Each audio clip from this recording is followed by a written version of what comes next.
Olá, seja bem-vindo ao PodMed, o podcast da revista Ampla, a revista das Unimedes do estado do Paraná, que é para você, médico cooperado, ficar por dentro de tudo que está acontecendo no universo da saúde. E hoje a gente vai falar de um tema que está super em alta nos últimos anos, que é o valor em saúde. E para falar sobre isso, temos um especialista que trabalha com a área de avaliação de tecnologias e valor em saúde na Unimed Paraná, Luiz Henrique Furlan. Seja muito bem-vindo, Furlan. Muito obrigado, Nathalie, pelo convite. É um prazer estar aqui com vocês e compartilhar um pouco do que a gente tem feito aqui na Unimed do Paraná. Prazer é todo nosso. Valor em saúde. Por que a gente tem ouvido falar tanto sobre isso ultimamente? O que é valor em saúde?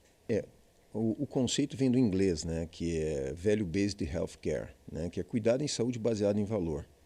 É um conceito que foi cunhado pelo Michael Porter, lá da Universidade de Harvard, junto com uma outra pesquisadora, que é a Elizabeth Teisberg. E é um conceito relativamente antigo já, não é um conceito tão novo assim, né? Eles publicaram um livro em 2007 que chama Repensando a Saúde, e eles trouxeram esse conceito de entrega de valor, né? E isso começa lá nos Estados Unidos, até porque os Estados Unidos é um país emblemático na questão de saúde. É a maior economia mundial, é o país que mais gasta em saúde no mundo, mas não é um país que tem os melhores resultados em saúde, quando se olha indicadores populacionais, como sobrevida, mortalidade infantil, mortalidade materna, expectativa de vida. Tem uma série de indicadores clássicos, né? Eficiência de sistema de saúde. Então, eles são o país que mais gastam, mas eles têm um modelo, que é um modelo centrado em especialidades médicas, que usa alta densidade tecnológica. Então, o custo da assistência de saúde nos Estados Unidos é muito elevado. Uhum. E, dada essa pressão de custo, né, chegou um momento que eles começaram a discutir essa necessidade de que esse investimento entregasse de fato valor para os pacientes, né? E aí eles trazem uma série de conceitos que o valor em saúde é entrega de resultado clínico, né, como resultado da assistência que a gente presta, associado à experiência do paciente e considerando aí, é uma equação que leva em consideração, então, resultado clínico de interesse para o paciente, desfechos de interesse, experiência do paciente e o custo do ciclo do cuidado. Então, eles não estão olhando só para uma prestação do cuidado numa intervenção hospitalar, eles estão olhando para um ciclo de cuidado. Uhum.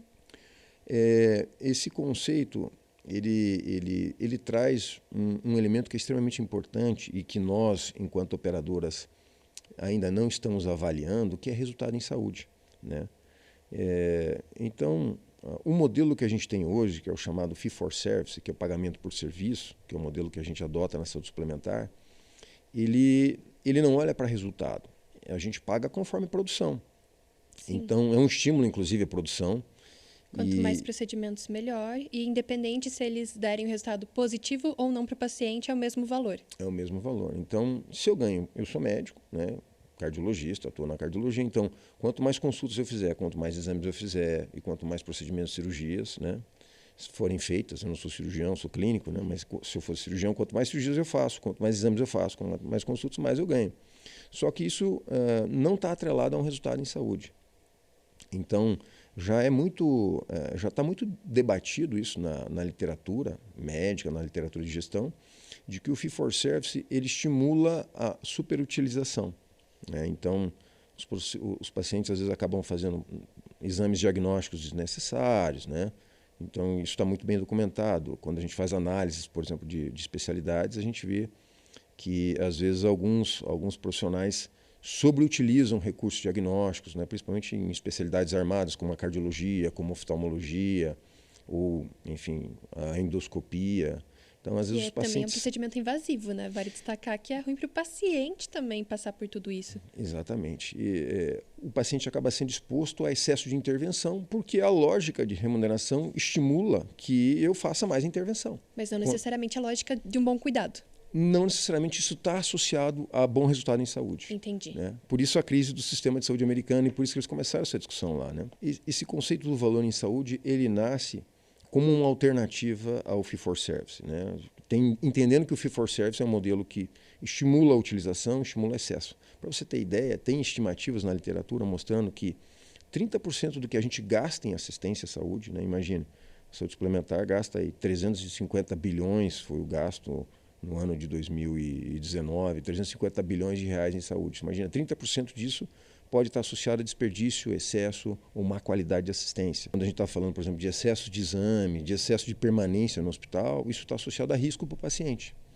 Né? Então, infecção, essas coisas assim? Exatamente. Infecção ou um exame que eu faça sem a indicação correta, eu posso gerar uma suspeição de que aquele paciente tem uma doença. Né? Por exemplo, como cardiologista, se eu indico um teste de esforço de forma não adequada, esse paciente pode ter um teste de esforço alterado e eu ter que fazer um exame mais invasivo nele, usando contraste, ou, por exemplo, fazer um cateterismo ou fazer uma tomografia, que é o exame mais invasivo, que expõe ele a risco de radiação, de contraste. Né? Então, a lógica do valor em saúde então, dar um cuidado pertinente, né, que a gente chama de pertinência do cuidado, que é não exceder no cuidado, né, para que esse paciente não seja exposto a excesso de intervenções, mas também não dar um cuidado abaixo do necessário, né, porque existem outros modelos de remuneração, que é o capitation, por exemplo, que a gente paga per capita. Né? Como assim? O capitation é um modelo que a gente paga por número de vidas. Então, existem algumas experiências na saúde suplementar mesmo, de operadores que implantaram um modelo de capitation para o cuidado da obesidade. Ao invés de pagar a consulta do clínico, a cirurgia bariátrica, tudo separado como a gente faz, né, no fee for service, eles pegaram e falaram, olha, então, sua clínica que foram numa clínica de obesidade, disseram, vocês vão ser nossa referência de obesidade e a gente vai pagar um valor X per capita dos doentes que a gente encaminha para você. Então, aí o que acontece? O médico não ganha por operar mais, por fazer cirurgia bariátrica. E aí ele ganha por cuidar do doente, ele ganha um volume de recurso de acordo com o número de vidas que ele cuida, né? Um valor X por vida que ele cuida. E o que geralmente acontece nesse modelo per capita é que ele acaba operando a menos do que necessita, ele acaba desassistindo os pacientes. Inclusive aqueles pacientes que precisam de cirurgia acabam não sendo operados porque ele não vai ganhar para operar. Sim. Então, a lógica da remuneração ela está diretamente relacionada com a qualidade da assistência e resultados em saúde. Esse grupo, né, que desenvolveu a teoria aí do valor em saúde, né, eles trazem como conceito, primeiro, a pertinência do cuidado. Né? Então, o cuidado tem que ser adequado, tem que ser pertinente para o paciente, nem excesso, nem subcuidado. Né? E o paciente tem que ter uma experiência adequada com esse processo de cuidado.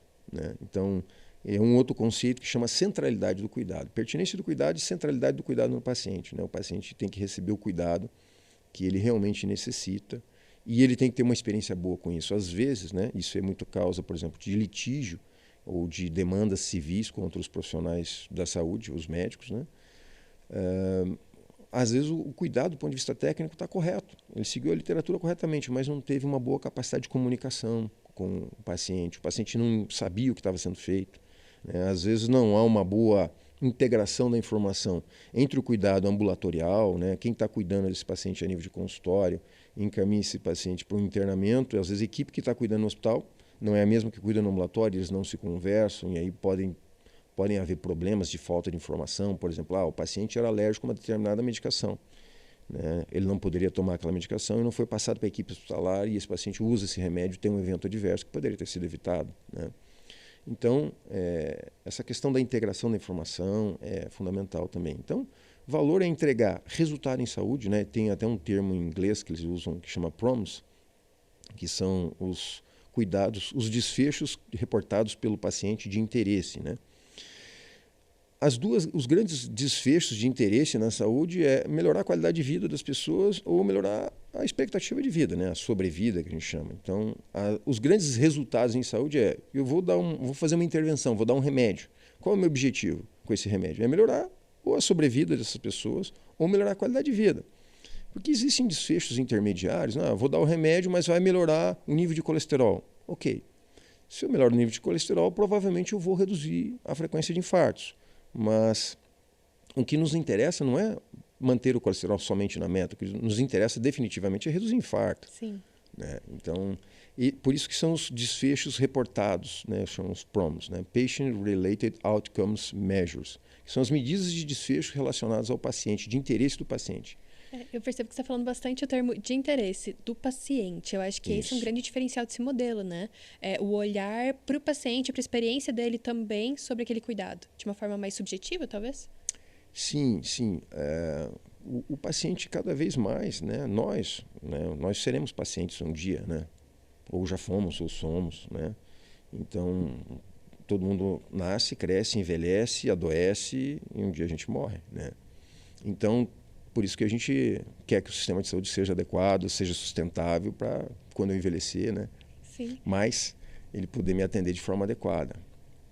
Então, esse ciclo de cuidado, ele já é previsto, né? E a experiência minha com esse ciclo de cuidado, ela tem que ser adequada, né? E o que a gente quer quando a gente interna no hospital para fazer uma cirurgia? Que a gente seja adequadamente tratado, que a gente receba uma atenção adequada, humanizada, tecnicamente adequada, né? Baseado em evidências científicas ali. Baseadas em evidências científicas, para que eu tenha alta no momento mais adequado, nem uma alta sangrenta, que assim eu ainda não estou suficientemente recuperado para ter alta, nem uma alta tardia, onde eu fiquei tempo desnecessário no hospital, correndo risco de infecção hospitalar, né?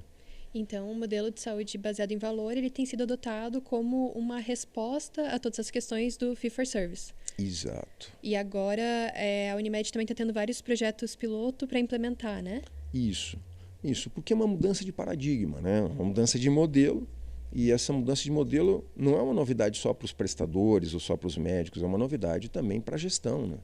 Sim. Então, o nosso sistema de gestão precisa ser adequado para ter uma aba de remuneração por desempenho, né? Então, é uma mudança de cultura. Como é que a gente começa isso? Através de pilotos, né? Até para a gente aprender com o piloto e reconhecer quais são os pontos críticos, quais são as dificuldades e aonde que a gente precisa ter agilidade, dar resposta rápida e melhorar, para a gente poder escalar isso, né? Para toda a assistência, né? Então, a gente começou alguns pilotos, né? Um piloto na linha do parto, em uma Unimed prestadora. E como é que é o processo, né? Normalmente a gente vai começar isso num hospital, num prestador. No caso era um prestador que era uma maternidade, né? E por ser maternidade, o procedimento mais comum, naturalmente, é o parto, né? Então a gente analisa como é que é feito o parto, né? A gente estabelece algumas métricas, alguns indicadores de resultado, como a frequência de parto cesárea e parto normal, né? Que é um tema bastante discutido, né? O Brasil é campeão em cesáreas, então esse indicador sempre está presente, né? Qual que é a taxa de cesárea e a taxa de parto normal? E a gente sabe que o parto normal normalmente é mais saudável para mãe e bebê. O parto natural, o parto normal, ele, quando verdadeiramente normal, se é uma gestação de baixo risco, ele evolui bem, é a melhor via de parto. A cesárea tem as suas indicações precisas e está muito bem estabelecida, todos os obstetras conhecem as indicações, né? O que acaba acontecendo no Brasil é porque a gente tem as mulheres hoje querem fazer o parto de forma planejada, então elas querem marcar o dia do parto, elas procuram o pré-natalista porque elas querem fazer o parto com aquele médico, né? Então tem uma série de questões culturais nossas que fazem com que a gente seja campeão de cesárea no mundo, por exemplo, né? A frequência de cesárea na saúde suplementar é em torno de 90% dos partos, enquanto no SUS girava no passado em torno de 30%, já está beirando 50%, porque houve uma lei, né, uma lei estadual, que deu à mulher o direito de escolher a via de parto. Então, se a mulher chegar e falar, não, mesmo numa maternidade SUS, ela fala, eu quero fazer cesárea, o obstetra tem que atendê-la por força da lei, né? E esse era um dos indicadores, então, observados ali como evidência de uma qualidade ali na assistência. Isso. Então, a gente estabeleceu indicadores, né, como taxa de parto cesárea, por exemplo, mortalidade materna, mortalidade infantil, né, frequência de hospitalização em terapia intensiva, neonatal, né? Porque o parto agendado, a cesárea agendada sem antes a mulher entrar em trabalho de parto, ela está associado a uma certa prematuridade. Às vezes o parto pode ser feito antes da maturidade da criança pulmonar, e essa criança às vezes precisa de terapia intensiva durante uns 4, 5 dias até que ela fique até que a respiração dela fique mais adequada, né? Então, a gente estabelece uma série de indicadores e antes a gente vai, né, com o prestador, né, com o hospital, com os médicos que atuam na linha do parto, então o obstetra, o pediatra e o anestesista, e a gente pactua com eles qual é o protocolo, qual é a diretriz que a gente vai seguir do ponto de vista de assistência, que isso também está muito bem estabelecido, né? O parto, por exemplo, tem a diretriz da Sociedade Brasileira de Ginecologia e Obstetrícia, tem diretriz da Sociedade Americana, tem a diretriz do Ministério da Saúde. Então, assim, o cuidado do parto é um cuidado altamente protocolizado já. Então a gente estabelece, pactua um protocolo com os profissionais, como que a gente vai trabalhar, né? Então, trabalho conjunto, né, com os profissionais ali da cooperativa. Exato, né? Isso é um ponto fundamental. O pessoal chama isso de cocriação, né? Quer dizer, se a gente realmente quer engajamento dos profissionais no projeto, a gente precisa construir junto, né? E definir qual é a linha de cuidado. Até porque as diretrizes internacionais ou nacionais podem não se adaptar a uma realidade de uma singular no interior do estado que tem determinadas características, né? Sim. Então o protocolo ele não é para engessar a conduta, ele é uma diretriz e essa diretriz precisa ser adaptada à realidade local. Então a gente estabelece o prestador, escolhe a linha de cuidado, senta com a equipe técnica, né? Monta um comitê técnico com os médicos, com os representantes da operadora, né, da singular em questão, e também do hospital, e aí a gente discute qual é o protocolo, ou seja, discute pertinência de cuidado. Qual é o protocolo que a gente vai adotar aqui? Quais são os indicadores de resultados de interesse? Taxa de cesárea, taxa de mortalidade materna e infantil, reinternações em 30 dias, né? Idas a pronto-socorro não planejadas, tem uma série de indicadores que a gente estabelece. E aí a gente começa a mensurar esses indicadores. Daí temos reuniões periódicas, cada 3 meses, 4 meses, de análise crítica dos indicadores, para saber se os indicadores estão adequados, se a coleta está adequada, se os indicadores estão calibrados. E aí, a partir disso, a gente começa a remunerar, né? Então, teve um dos pilotos que a gente começou a remunerar.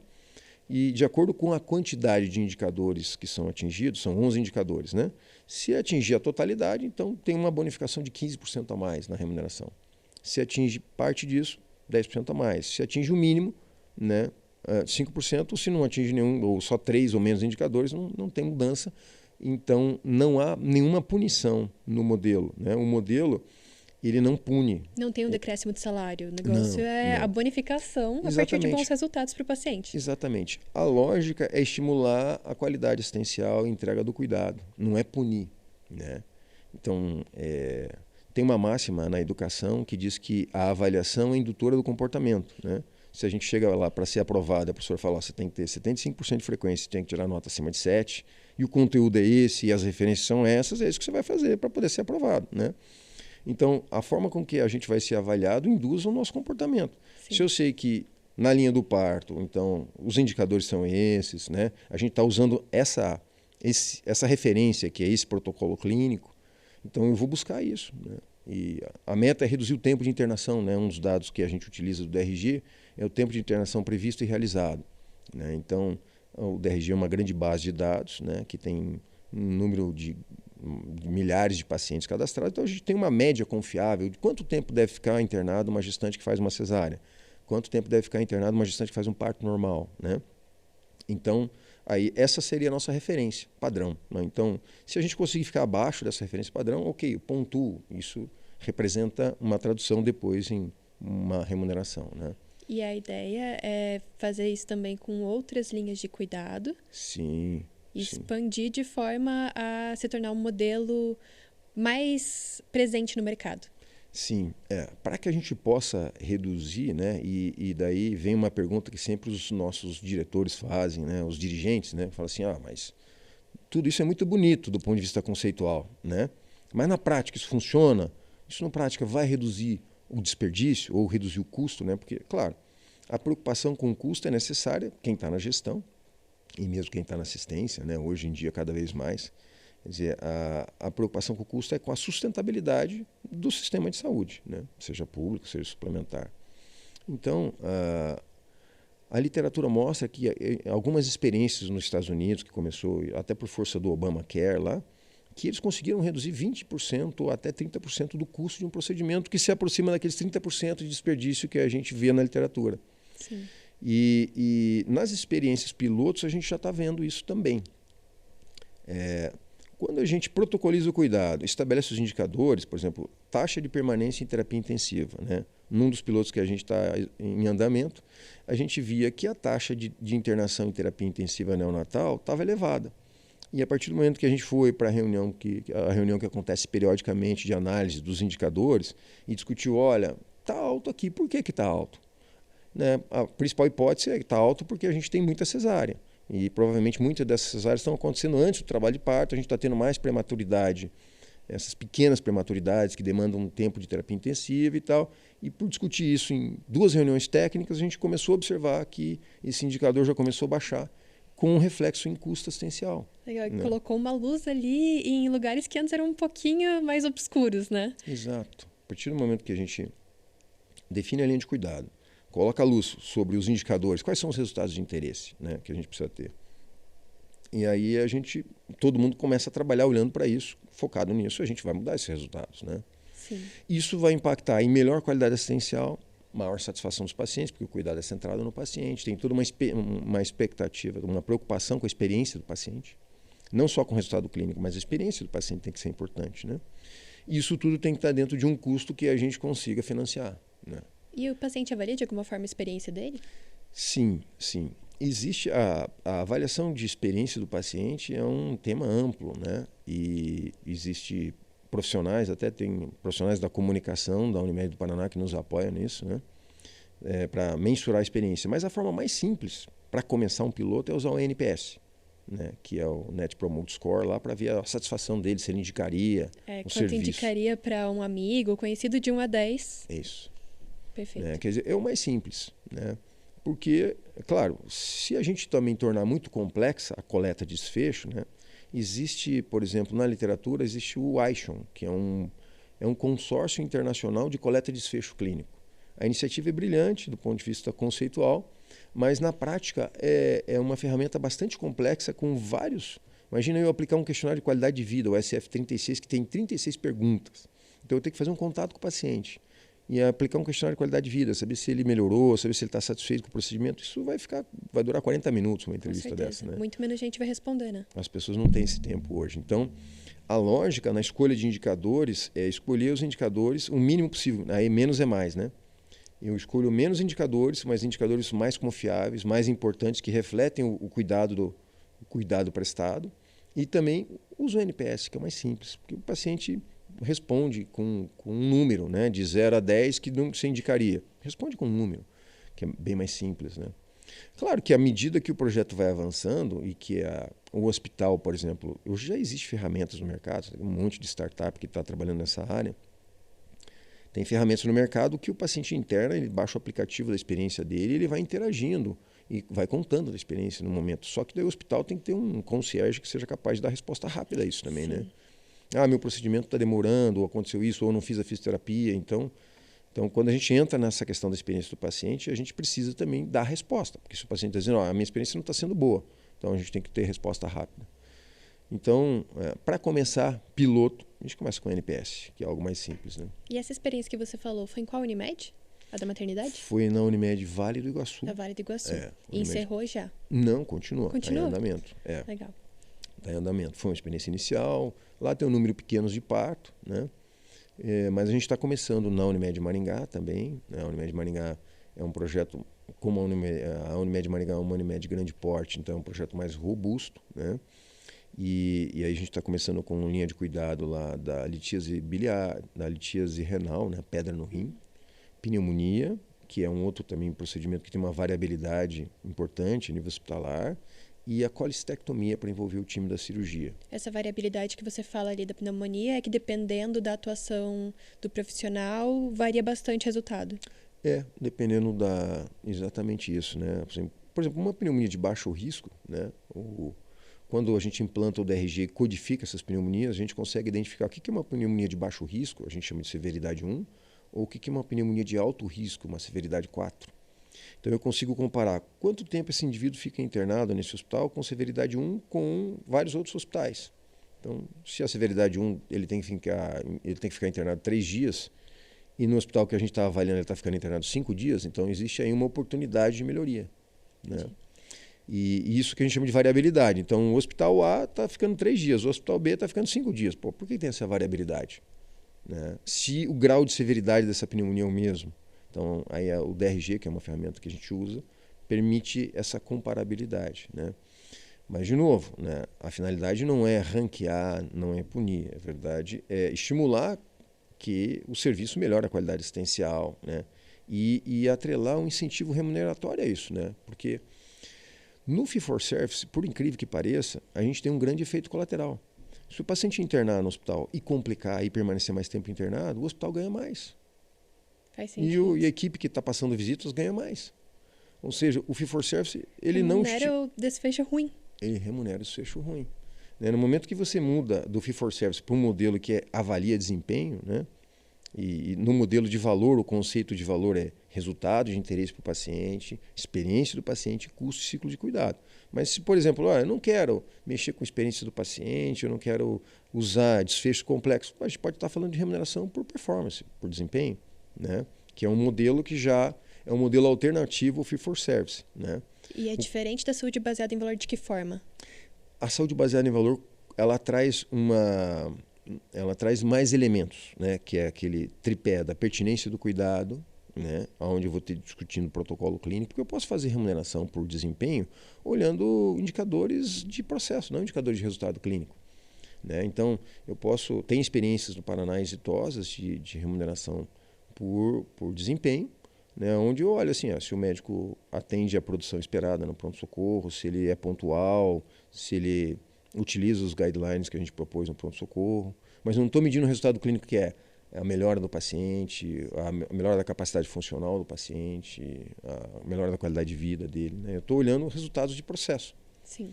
Isso é remuneração por desempenho. O valor é olhar resultado de interesse para o paciente, olhar a experiência do paciente, e custo desse ciclo de cuidado. Paciente no centro do cuidado. Paciente no centro do cuidado. E pelo que você está falando, me parece muito um ganha-ganha, né? Porque para o paciente ele vai ter mais qualidade de vida, um melhor cuidado em saúde. É. E para o prestador ele vai ter uma bonificação também por resultados bons para o paciente. Apesar disso, você também falou que é uma mudança cultural, né? Então eu imagino que tem alguma resistência. Toda resistência, em todos os lados, né? Por quê? Porque, veja, a gente faz fee-for-service desde que a gente existiu. Desde que a saúde suplementar se estruturou, né?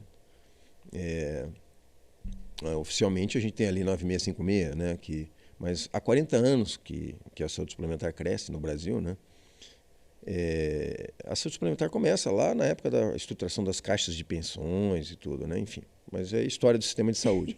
Mas assim, há 40 anos que a gente faz fee-for-service, que o sistema nosso, que a lógica de contrato do prestador é no fee-for-service, o sistema de informação nosso, o sistema gerencial nosso, é estruturado para pagar no fee-for-service. Todo mundo que se formou nos últimos anos está acostumado a receber pelo fee-for-service. Né? Então, assim, tem uma cultura do fee-for-service dentro da operadora, dentro dos prestadores, entre os médicos. Né? E o paciente, naturalmente, não sabe disso, né? Não sabe que modelo que o profissional está sendo remunerado. Mas o fee-for-service está muito bem, como eu comentei já, né? Muito bem documentado o risco que ele traz, até para o próprio paciente, né? De estar fazendo procedimentos desnecessários, né? Às vezes intervenções em saúde desnecessárias, porque, claro, quanto mais o médico faz, mais ele vai ganhar. Quanto mais eu fizer, mais eu vou ganhar. E às vezes até quanto mais complexa a intervenção, melhor é remunerado, quer dizer.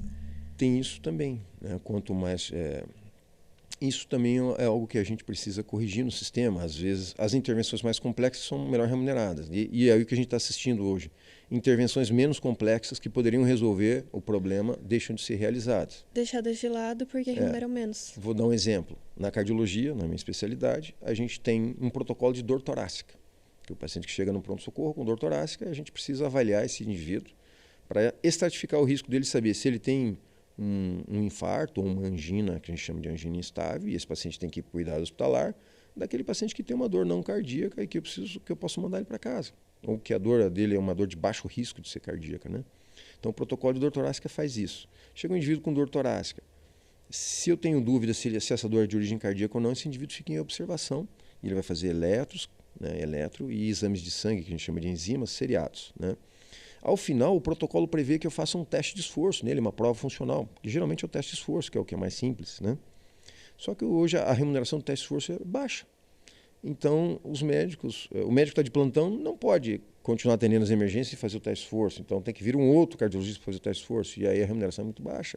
Ele acaba não indo, fala, não vou fazer teste de esforço. E aí o hospital, ao invés de finalizar uma rota de dor torácica com teste de esforço, finaliza a rota com uma angiotomografia, que é muito mais caro para o sistema. Né? Então, de novo, né? A forma com que a gente remunera muda o comportamento. Né? Às vezes até inconscientemente, né? Exatamente. Quer dizer, os profissionais vão buscar realizar procedimentos que são mais rentáveis e deixam de fazer aqueles que são menos rentáveis e que são importantes também, né? No caso do teste de esforço para finalizar uma rota de dor torácica, né? E a federação, ela está atuando como nisso? Ela está trabalhando junto com as singulares que têm recursos próprios? Qual que é o caminho para esses projetos estarem ganhando vida ali? Nós estamos trabalhando com serviços próprios, né? E também com prestadores, né? O serviço próprio, claro, tem a facilidade de ser o hospital próprio da Unimed, então isso facilita muito a aceitação, né, do projeto. Mas a gente também está trabalhando com prestadores, né? Em duas singulares estamos trabalhando com prestadores, não são serviços próprios, né? O prestador entende que essa relação é uma relação ganha-ganha, que é bom para ele, que é bom para os médicos, que é bom para a operadora, que é bom para o paciente, né? Que é o centro do cuidado, né? Que é o nosso foco de atenção. Então, é bom para todo mundo, né, quando a gente muda para esse modelo. Só que mudar para esse modelo exige conhecimento científico na área, a gente tem que difundir esse conhecimento, né? Exige mudar o nosso sistema de informação, exige ter tecnologia de informação que permita a gente escalar na coleta de desfecho, né? Porque hoje a gente está implantando esses pilotos com uma linha, 2 linhas de cuidado, 3 linhas de cuidado, e aí a gente coleta desfecho com DRG, coloca numa planilha de Excel, e aí faz a síntese dos indicadores, né? A gente, para poder escalar para 23 linhas, por exemplo, se a gente faz uma análise, em torno de 80% das cirurgias são 26 procedimentos.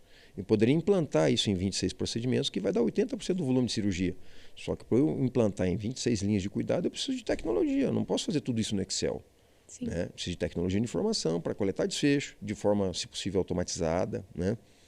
E esse desfecho ele tem que ser avaliado e tem que estar dentro de um portal BI, né? Para que a gente possa acompanhar. Né? Tem uma experiência interessante também na Unimed Ponta Grossa. Eles começaram lá no serviço próprio. E eles estabeleceram uma série de indicadores de desempenho, de resultado, né? E aí eles têm um portal BI onde o cooperado entra e olha o indicador de desempenho dele em relação à média da especialidade, né? Então aí ele fala, poxa, esse período aqui eu não vou pontuar porque eu não atingi os indicadores. Aí ele consegue olhar quais são os indicadores que ele não atingiu e fazer uma reanálise do processo dele de cuidado. E não fica público para todo mundo, né? Ele consegue ver o dele só. Ele consegue ver o dele em relação à média da especialidade. Claro, a gente tem que preservar o sigilo, né? E, como te falei, a ideia não é ranquear, né? A gente quer estimular que o cuidado seja aprimorado, né? Que a experiência do paciente seja melhor, né? Esse que é o conceito do valor em saúde. Né? Perfeito. E além da Unimed Vale do Iguaçu, Unimed Maringá, a Unimed Ponta Grossa, a federação também está envolvida? A federação... A iniciativa de Ponta Grossa, ela foi uma iniciativa da própria Unimed Ponta Grossa mesmo. Eles foram pioneiros, eles tinham implantado o DRG e foi uma iniciativa deles. A federação apoia pontualmente, né? Mas as outras iniciativas a federação tem apoiado de forma mais importante, assim. Né? E tem mais alguma? Olha, dentro do sistema no Paraná, as experiências pilotos que a gente está apoiando são essas 3, a Vale do Iguaçu, Maringá e a Unimed Oeste do Paraná, que é a Unimed Medianeira, né? Como que é? Na linha do parto também. Semelhante ao que... Só que lá a gente começou mais recentemente. Então a gente está numa fase de discussão dos protocolos clínicos, validação dos protocolos, discussão de indicadores. Daí a cooperativa está fazendo análise para saber quanto de bonificação que eles podem, né, que é possível fazer de acordo com o caixa deles, né? Sim. E aí a gente vai definir essas bonificações. Quando a gente fala de remuneração variável, a remuneração variável gira em torno de 20%. Né? Considerável. 20%, no máximo 30% do que se ganha. Né? Sim. Então, quando a gente estuda a remuneração variável na literatura, a frequência tem que ser a porcentagem do variável em torno de 20%, no máximo 30%. Né? Isso. Então, e aí, claro, aí a singular decide. Bom, eu vou pagar, se ela tiver com caixa muito apertada, ela pode pagar 5%, 15%. 20%, ou 5, 10, 15%. Ah, não, eu tenho mais margem, porque se é uma linha de cuidado que eu consigo reduzir mais desperdício, eu posso pagar 10, 20, 30%. né? Perfeito. Conforme o número de indicadores que vão sendo atingidos, né? Que é o dinheiro que deixa de ser desperdiçado, que é direcionado para essa bonificação, né? Exato, essa aqui é a lógica, né? Mas isso vai atender daí aos vários, é uma relação ganha-ganha, né? Vai ser bom para os médicos, porque afinal somos uma cooperativa médica, né? Mas vai ser bom para o prestador também, porque ele também vai ter uma recompensa para isso, né? Ele vai ter mais volume, pode ser o que tem sido oferecido de imediato é fluxo de caixa, né? Ao invés de ele aguardar o processamento da conta para depois, ele fez o parto, a gente já sabe o que vai consumir, feito o parto, na semana seguinte ou 2 semanas depois ele pode receber já aquele parto. Então ele ganha em fluxo de caixa, né? E a gente também está estudando, né, uma bonificação sobre a diária, por exemplo, né? Ele pode receber uma bonificação sobre a diária ou uma bonificação no momento da renovação do contrato. Então existem algumas formas que estão sendo estudadas de repartir essa redução de desperdício que acontece, né? E como que médicos cooperados interessados podem se envolver um pouco mais com esses projetos? Tem alguma maneira? Olha, em especial nas singulares que tem piloto, né? Seria a forma mais adequada de participar disso, né? Mas aquelas que não têm piloto, de repente, se os cooperados estão motivados, né? Sim. Eles podem, junto com a singular, implantar um piloto, né? E a federação certamente vai apoiar essa iniciativa, né? Então, alguns médicos podem ser entusiastas do tema, já até tive contato de colegas que são entusiastas do tema, eles podem demandar a diretoria da singular e falar por que a gente não implanta um piloto aqui também, né? Sim. Aí a cooperativa tem várias instâncias que permitem a participação, né? Um dos princípios do cooperativismo é a gestão democrática, né? Então, tem os vários conselhos, conselho de administração, conselho Espaço não diretivo, falta. conselho fiscal, o próprio cooperado, né? Pode ir até a cooperativa e, quem sabe, demandar da cooperativa um piloto, a singular demanda a federação ajuda, né, na implementação, né, com essas experiências que a gente tem reunido. E a gente tem feito também alguns webinários para compartilhar experiências, né, porque existe lá, por exemplo, a Federação de São Paulo, eles estruturaram um escritório de valor e eles estão implementando também experiências lá, a Unimed Seguros também está implementando. Então, a gente tem conversado com várias Unimeds dentro do sistema para compartilhar a experiência, para discutir linha de cuidado, para tentar padronizar indicadores, né? Porque Sim.